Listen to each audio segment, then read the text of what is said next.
you had one of the most culturally driven brands before people even knew what that meant, H&H. And just kind of like, I'm sure Twitch has a bunch of questions on this too, but I was always fascinated how you were able to kind of use your brand, but use an industry behind it. Like, I mean, we saw it in certain industries, right? Skate, moto. Well, yeah, you started the brand and you got the TV show, just all the stuff came with it, you know, like it was cool. Like no one was doing that back then. Yeah, it was a pretty wild ride, you know, because, you know, again, it goes back to that injury that I had, you know, in that moment. I didn't know what the next phase of my life was going to be like. I had this, you know, I was about to open this tattoo shop. It was just supposed to be like a little passion project, you know, so I just kind of immersed myself, you know, and that was, you know, and again, you have to go back to, you know, early 04, you know, it's like connecting the dots, like, okay, well, I'm starting this brand and it's something new. Let's pitch a reality TV show. Cause in those days it was like fly on the wall reality TV. Yeah. It wasn't all the manufactured shit.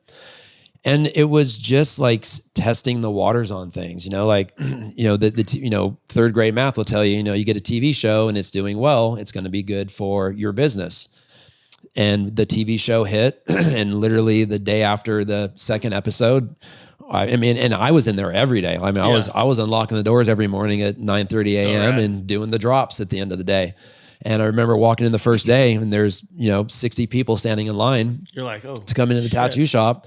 But then it was like what you were saying, but then it was like, okay, yeah, well, 1 out of every 20 is going to get a tattoo. And they wiped us out of all of our merch in that moment.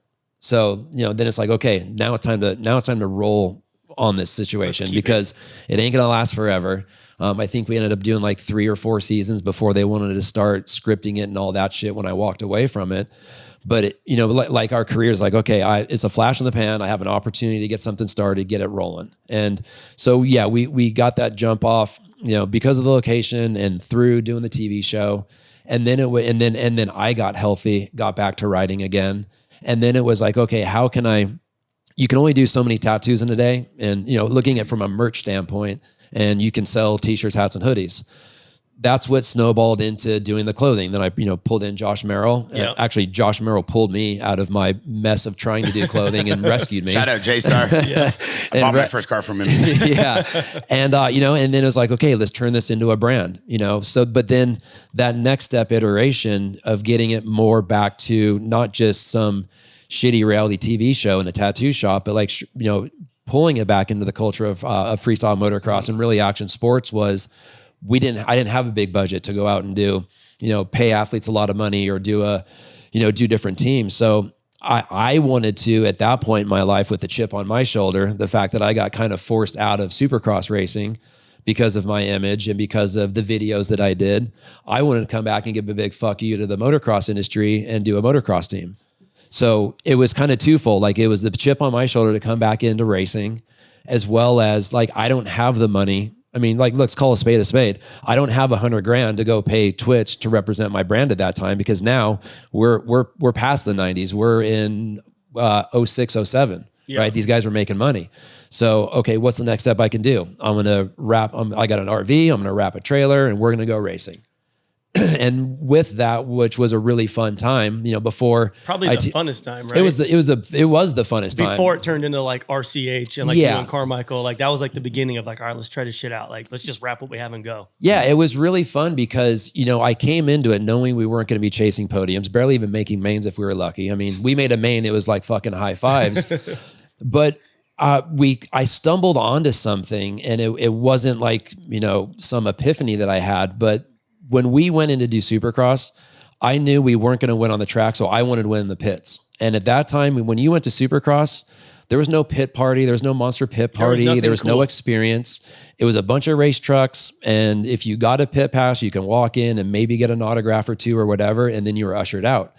Well, dude, we had, like, I remember the first year we had smoke machines and DJs and go-go dancers. And people are tripping. And people were losing their shit. Like, we had kids playing beer pong, but with Rockstar. So we're getting kids cracked out on Rockstar Energy Drink playing beer pong. Yep.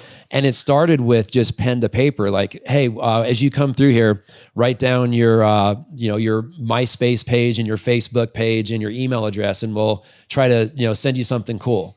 And that was the early days of data capturing, you know? Yeah. And then fast forward, and we would come home with trash bags. I mean, for all of you that know, that's by paper and pen. That's not an Excel spreadsheet. That's not, I mean, that's the craziest thing. And we would come home with trash bags full of these little cards with people's name, email address, and like Facebook or MySpace at that time.